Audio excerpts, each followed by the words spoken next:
Hey y'all, it's Raizu here, and today we're making to Modulo Chapter 8 review. Last chapter was it was something, man.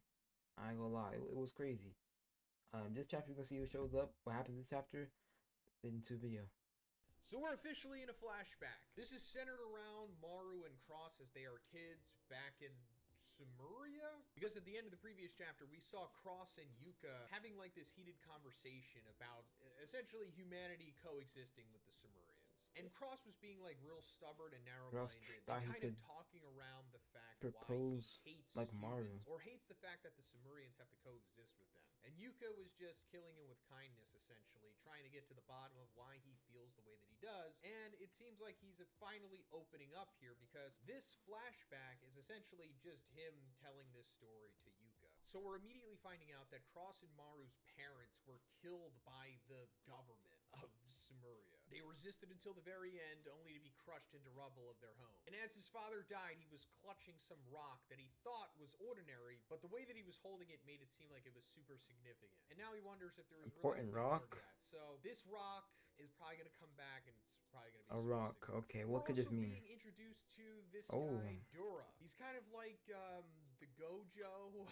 Oh, I guess, wait, of, whoa. this flashback. Whoa, so we got him, another Sumerian, and then he's the Gojo, and then we got the Sukuna. So far we getting like a Gojo Sukuna. We already seen Yuji and Mahito. Hey, hey, man, I'm just saying, bro. Some upcoming fights could be peak. Maybe. But his full name is actually said in the title of the chapter.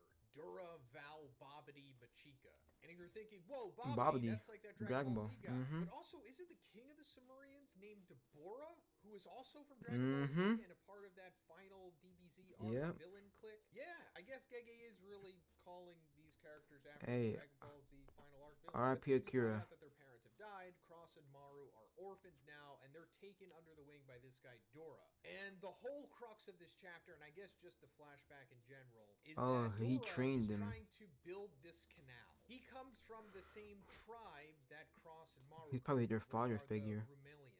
And the Rumelians as a whole just have beef with the other tribe, or the other race of Sumeria, called the Deskunti. But they're essentially just like manually, with like a pickaxe, going through this patch of land to make this canal, so that trading between the Rumelians and the Deskunti are just easier, because if they didn't, they'd have to go all the way to the bottom of the continent and then up again, just like this U shape, which is just unnecessary. So making the canal will make everything better. And then there's other applications for it That as makes well, sense. like Dora running water from the river nearby, making the land fertile, and just giving everybody clean water in the process too. So it's overall just a net positive. It's a good thing that this is being made. However, the issue is that all the Rumelians don't like the Deskunte. Who are these They're people? like kind of evil, I guess, and they've done really bad things. He's smoking? To the Rumelians, as we saw in the beginning of the chapter. Later on, we'll find out that the Deskunte killed that guy Oh, that's Jabaloma's Tengen. daughter. We'll get to that, but I'm not laughing at his daughter dying. I'm just laughing at Jabaloma's name. That's never not going to be funny to me. I don't know why. We're also finding out that the only people that can actually make this canal are the Rumelians themselves, because of these creatures called the Kallians. According to them, they're sacred beasts, and they refuse killing them altogether, so they kind of just let them do their own thing, on this patch of land. Similar to animals in a country in our world in real life. And I'm sure a lot of you are actually watching this video, and if you are, hey guys. Also, Kallian is mentioned one other time in this series, and it's back in chapter 4.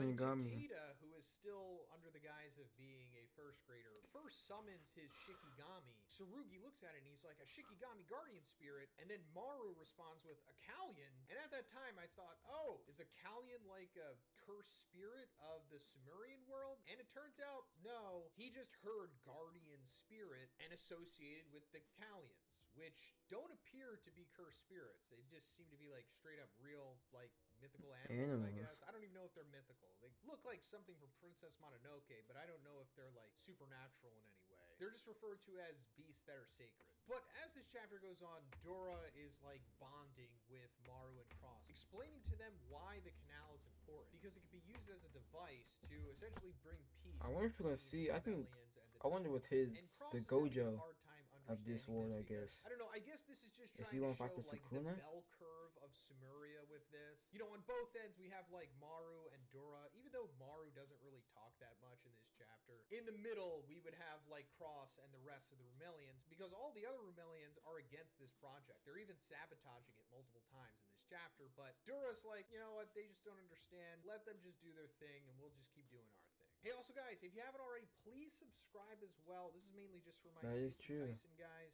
I'm covering Do all the subscribe to chapters, him, but man. once we get to January as well, it's over with your thumb video. I guess through just grit and determination and just being kind, gets through to them along with the rest of the village, and we see that guy Oh, Jabaloba. Jabaloba. And he's like, hey, the Council of Elders have given their approval, so the whole village will work together to continue the canal project. And Jabaloma is apprehensive of this because he doesn't like the Deskunte. He lost his daughter the same way that Maru and Cross lost their parents, to their isolationist policy. But he never got angry or consumed by hatred. Is he gonna try and get He kind of revenge? just, I don't know, wore a I mean, mask to hide it. he's I'm calm still now. wondering if Jabaloma is evil or not, or maybe he wasn't always evil, but he seems like he's going to be a bad guy current time in the story, but I could be wrong about that.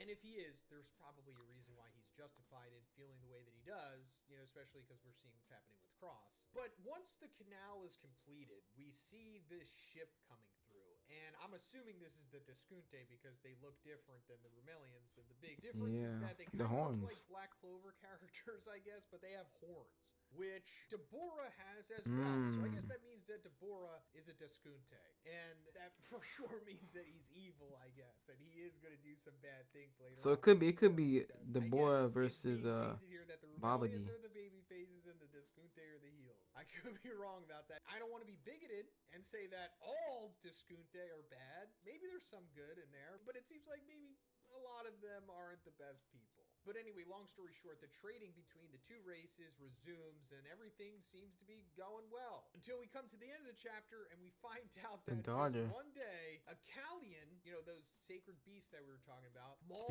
the daughter of a Deskunte chieftain to death. Because, you know, they attack everyone that's not a Rumelian. So this is probably going to start a war between them. And then everything's just going to go to chaos. And I assume this is going to lead to all of the surviving Sumerians have to leave to Earth. And that also raises another question. It's like, how do they have interstellar travel, yet they just seem kind of primitive in this chapter? Like, they're like using like pickaxes and like mesh nets to hold the rocks and everything. Like, do they just have pretty primitive technology outside of just having a crazy spaceship that can travel light years? Maybe it has something to do with their abilities or something, or maybe Gege just didn't think that far through. And also, gotta beat a dead horse here, because I know I talked about this a lot in 2023 and 2024, but why couldn't have Gege given us a flashback like this in Jujutsu Kaisen? Because all I wanted was just an extended flashback of the Heian era, and I obviously wasn't the only one. I appreciate that he's doing it now, and maybe he's doing that because he realized that he wanted that. And he was like, you know what, sorry guys,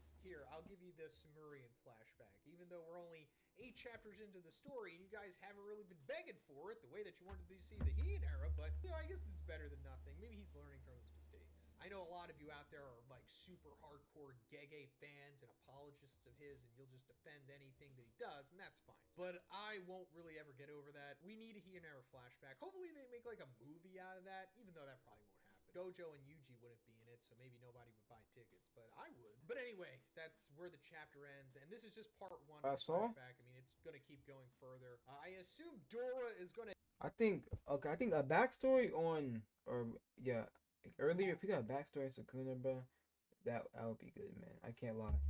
A backstory behind Sukuna, but this chapter, I do think that we're going to see that Deborah versus Babadi and like the Gojo Sukuna thing, because I guess the cursed guardian spirit killed one of them, and that was gonna be a whole war.